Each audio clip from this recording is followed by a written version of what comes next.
I mean, I think if you went through, and I've done this with coaches, the top 4 or 5 receivers in the league, Aiyuk would not be in that category. Now, you're tuned in to the Ross Tucker Football Podcast, guiding your gridiron journey, none other than your host, former NFL lineman, Ross Tucker. Oh, yeah, it is. But it's not just any Ross Tucker Football Podcast. It is a teaching tutorial Thursday. That means that class is in session with Professor Greg Cosell, 45 plus years at NFL Films University.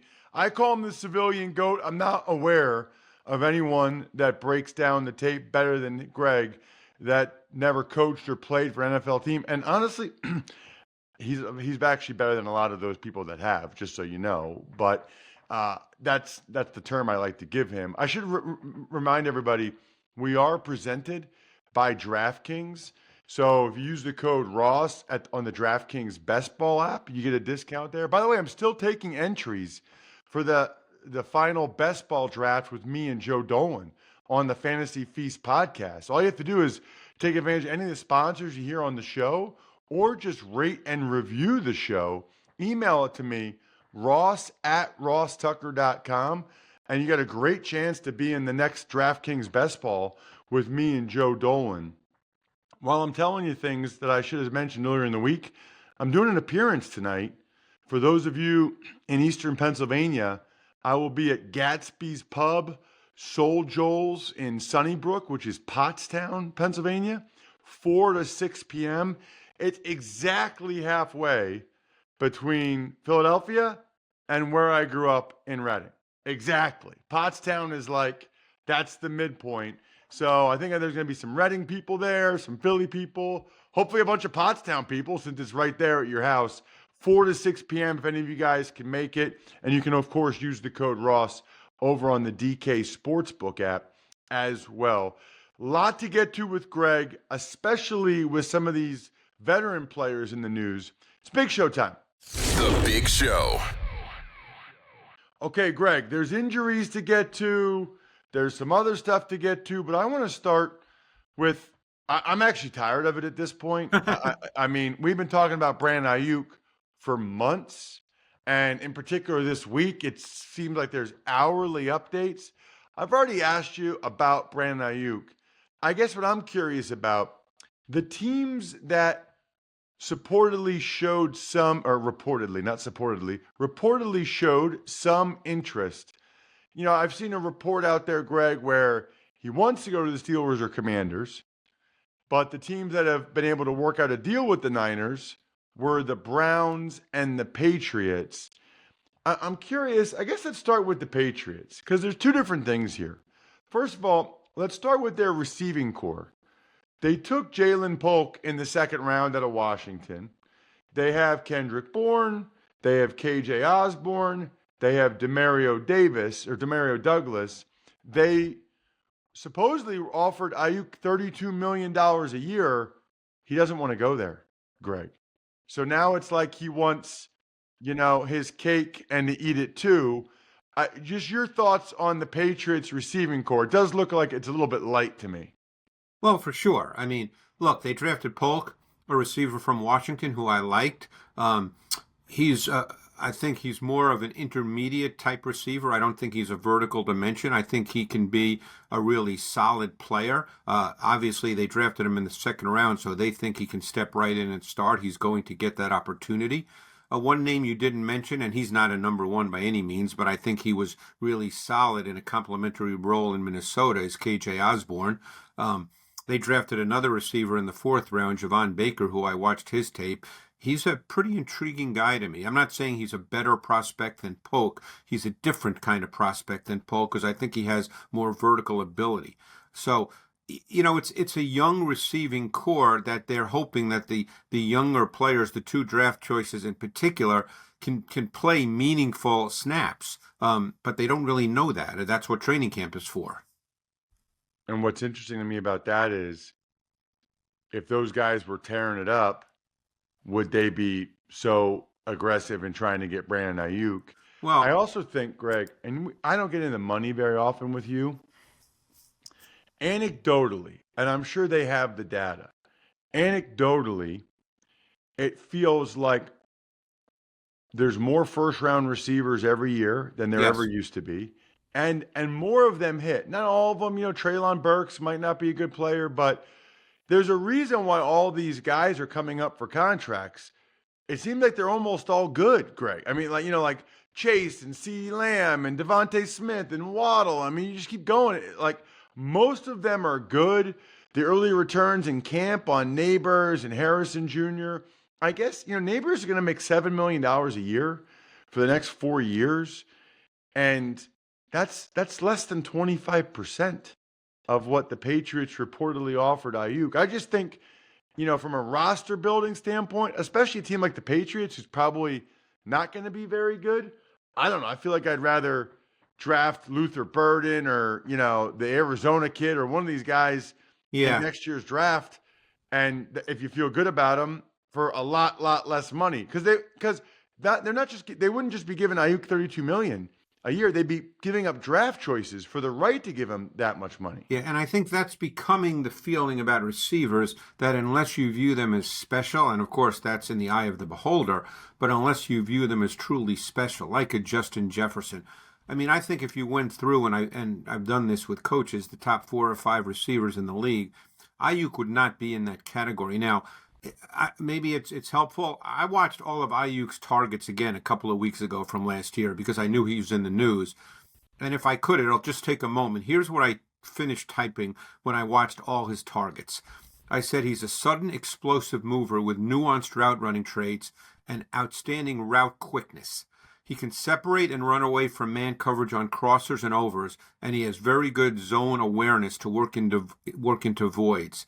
He's strong run after catch with open field vision and shiftiness and acceleration. He's more sudden and explosive in short areas. The one thing he does not truly possess is vertical explosiveness. He's a perfect mix of talent and scheme where he is now. Ooh, that last line is interesting. Very interesting. And that's probably why he's not seen that way. Normally guys who you want to give big money to, you want them to be 3-level dimensions.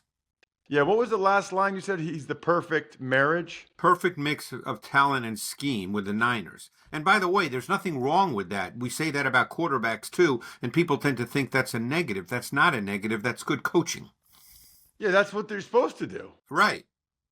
I mean, that makes sense. Okay, what about the other team that supposedly had a deal done with the Niners, but I don't know if they couldn't agree financially with Aiyuk, is the Cleveland Browns. And I don't know if this is substantiated or not, but reportedly, if they did this, they would trade Amari Cooper to the Niners as part of the deal.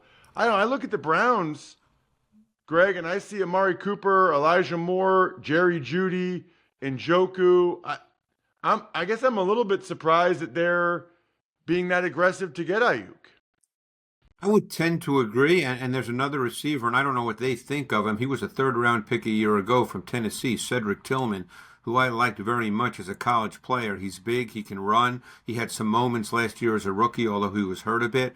I think he's a receiver with a lot of upside to him, so I'm a little bit surprised. But again, we're not in their building. If they were to give up Amari Cooper's a little later in his career. He's a good player, no question. It seems as if he has 2 or 3 or 4 great games every year. There doesn't seem, and I don't know the answer to why this is the case, but it just doesn't seem to be the case that he's a consistent week-to-week guy, which is why you don't think of him in the top receivers, even though he's got size and speed. Interesting. What about the team that people think is the most likely team for Aiyuk to land at this point, Greg?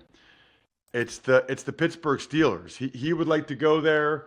It seems like they're pretty interested. I guess he'd be willing to take less money because he turned down the Patriots, reportedly $32 million a year. Right now, the Steelers have George Pickens, Van Jefferson, Calvin Austin, and then they drafted Roman Wilson in the 3rd round out of Michigan. Some of the other names, Quez Watkins, speed guy. Scotty Miller, speed guy. It does seem like the Steelers are a little bit light at receiver, Greg. Yeah, and again, then it depends on what they want to give up. The interesting thing there is I think their quarterback situation, to me, is in a little flux. Again, people say whatever they want to say now. We haven't played a preseason game yet. The Steelers haven't anyway. So we're not sure who the starting quarterback will be. My sense is, based on what they did in the draft, that they want to be more of a run-first team, which doesn't mean you're not going to throw the ball, obviously. I'd be very interested to see what they'd be willing to give up for Brandon Aiyuk. Now, we know George Pickens seems to have, personality issues. I mean, just from watching it from afar. But George Pickens, ability-wise, you could make the argument that ability-wise, he's a top 6-7 receiver in the league. Whether he becomes that guy on a week-to-week basis, that remains to be seen. But Pickens has big-time traits. Well, you know what's funny? The difference between the good and the great, it's the consistency. Of course. That's, I think, in everything in life, but certainly in pro football, Greg, there's a lot of guys that had a lot more ability than me that I watch get cut every year. I mean, I'd watch them in one-on-ones. I'd watch them in the weight room and be like, oh, my gosh. But they would mess up a lot, They wouldn't do the right thing. They wouldn't block the right guy, And you know how coaches are. They'd rather put a guy out there they can trust to do the right thing. Trust. Yeah. Trust is everything for coaches, which is why I drink Labatt Blue Light, Greg, because I trust every time I have that pristine Canadian Pilsner with friends and family, I know I'm going to be living life to the power of we. Always enjoy responsibly. Beer, Labatt USA, Buffalo, New York. Okay, let's move on from Aiyuk, although there's some other receivers I wanted to ask you about that have been in the news, some with injuries, some otherwise. Let's start with Tyreek Hill. Obviously, Greg, Tyreek Hill is a really good player. We know that. You've been doing this for 45 years. Ever seen anybody else like him? I mean, I would tell you he's the fastest player on a football field I've ever seen in person. There have been other fast guys. What is it about him? Is it just the speed? Is it how quickly he gets up to speed? Is it the fact that he can he makes some contested catches. He can jump. Yeah. He just got another new deal, Greg. There's been other fast guys. Is he just faster than them, or are there other parts of what make him special? Well, I mean, there's other parts because I think he's tough too. I don't think he's just a speed guy by any stretch of the imagination. But he plays at a different level than any other receiver. And I know, talking to Darius Butler, who I work with on the NFL Matchup Show, who played DB in the league for 9 years, he talks about just the speed element. It's one reason he thinks, and he said this on the show, that Hill's the best receiver in the league. And that's, you can have that conversation. Justin Jefferson, Adams, you can always have those wonderful conversations. But that speed element is just really, really difficult. Your question about whether he's the best I've ever seen, the game has changed. I mean, there were speed guys for years and years and years.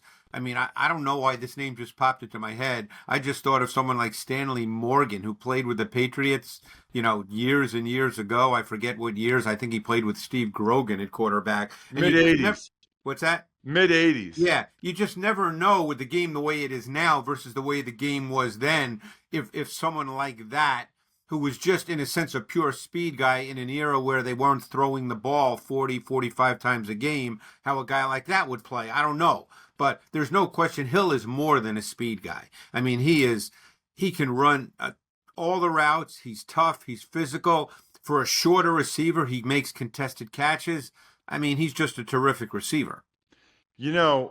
One difference, Greg, back then, it seemed like with the speed guys, they would just throw them go routes. Correct, because the game was different. You're exactly right. It was just vertical route. Whereas like Tyreek, they'll give him the ball all over the place and he'll catch and run and whatever.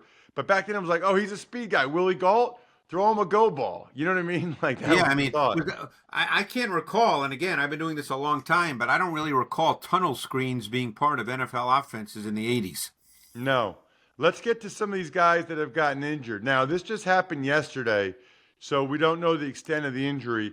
evidently they put an air cast on Rondale Moore's leg. He's one of the receivers that the Falcons brought in this offseason. So they already had Drake London, but then they brought in Rondale Moore and Darnell Mooney. Rondale Moore, boy, he had some games at Purdue, Greg, that were just outrageous. What have you seen from him as a pro? Yeah, he's a tough guy to figure as an NFL player. Now, they have Zach Robinson as their OC. He came from the Rams, and he's a young OC, so he'll run the Rams offense.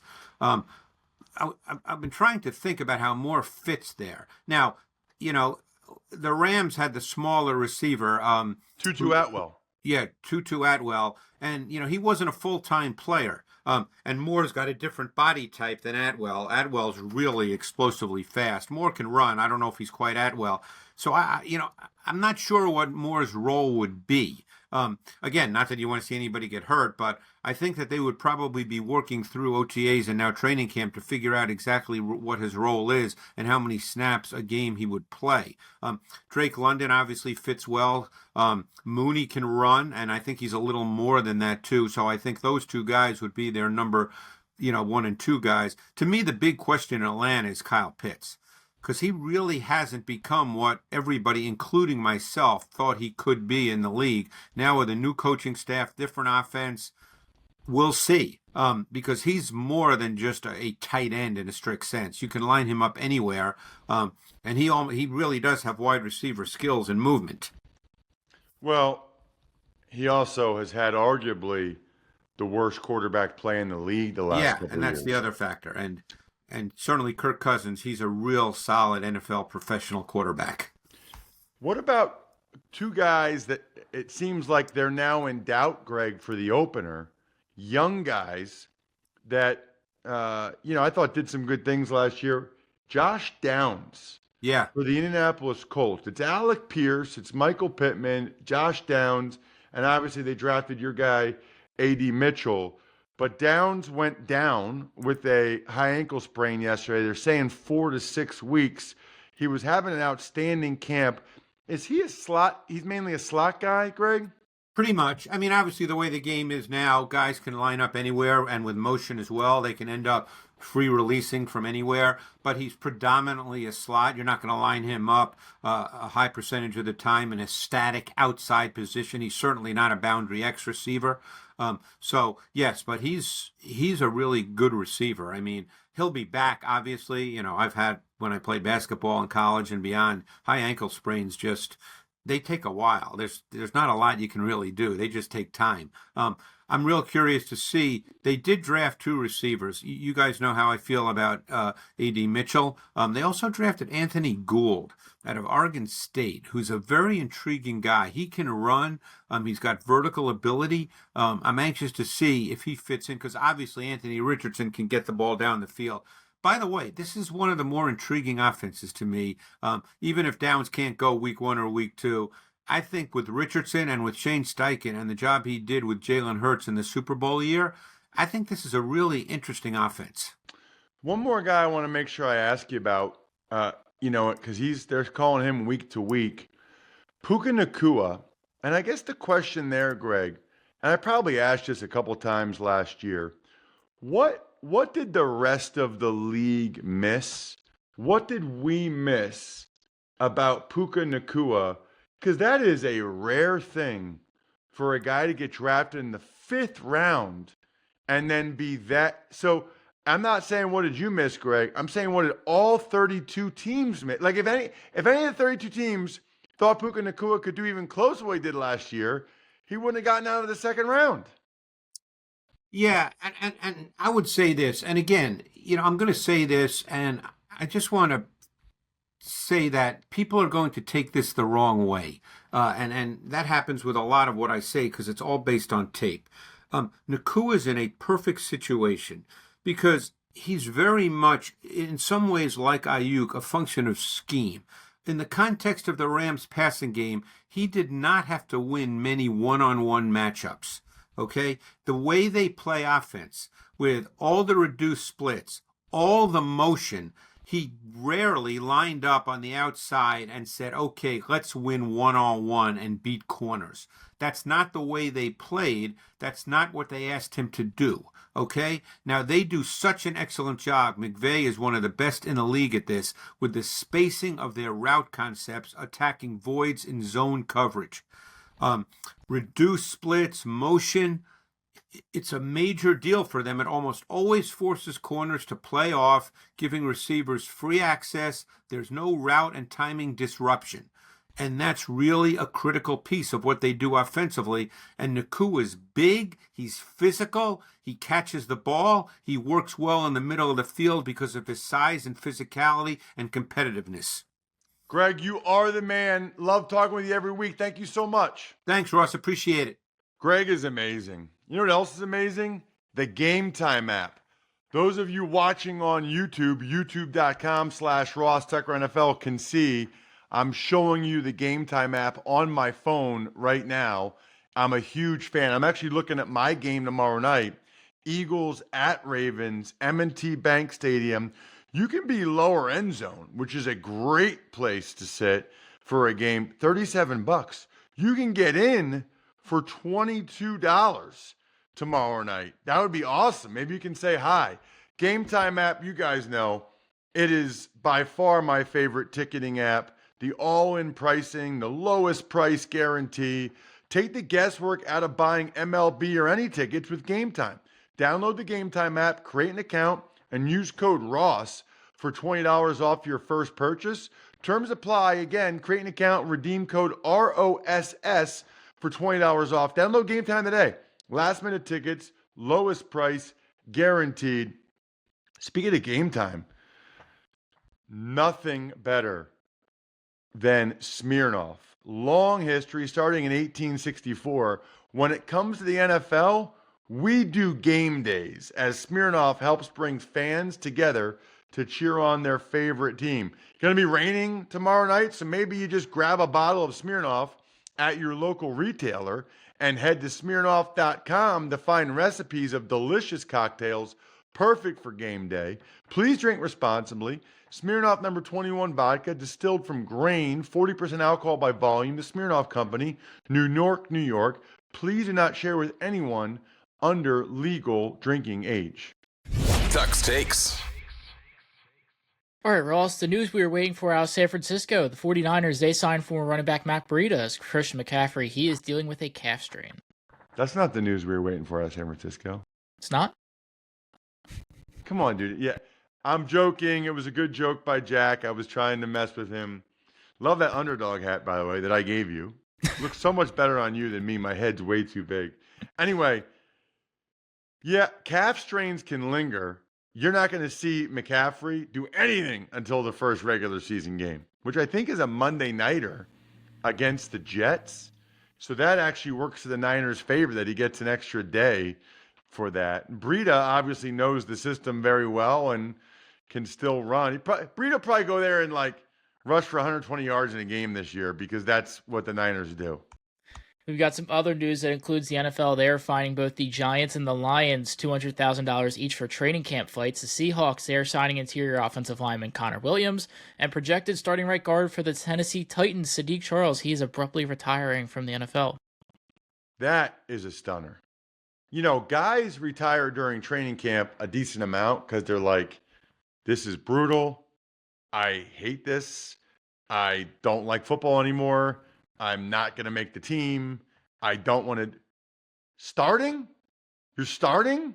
I mean, not many guys do that while they're starting just because of the financial opportunity that Sadiq Charles had. That is, I'd be curious to get, at some point, I hope he talks to somebody about his reasons for retiring. The Seahawks, it's funny because the Seahawks signed Connor Williams. Maybe the Titans would have tried to sign Connor Williams if they knew Sadiq Charles was about to retire. I think Connor got $3 million fully guaranteed coming off that torn ACL down there for the Dolphins. And then $200K for these training camp fights. You know, the reason for that is there's going to be a lot more joint practices next week, Jack. And the NFL is trying to crack down on that now. and being like, hey, we don't want to be seeing these joint training camp practices turning into melees, especially because if they get rid of another preseason game, they need there to be more joint practices. They can't just be brawls. Looks bad. It's not good. So the NFL is trying to lay down the law, and the Giants and Lions are finding out. Other than that, have a great weekend, everybody. I think we're done here. Thanks for tuning in to the Ross Tucker Football Podcast. Make sure to also check out Even Money, Fantasy Feast, and College Draft, all on the DraftKings Network on Samsung TV Plus, YouTube, or subscribe to the podcast on your favorite platform. Shout out myfrontpagestory.com. You guys know by far the best gift you can get a loved one. Throw your email address in. You know, you can just do that. Throw your email address in, get the discount code, forward that to me. I'll count that. I'll count that as a sponsor confirmation if you just put your name in the email. Plus, by the way, then you get an email like a month before Valentine's Day or Mother's Day so you don't blow it this year. BackOfficeScheduler.com, HumanHeadNYC.com, Sporticulture, Pizza Boy Brewing.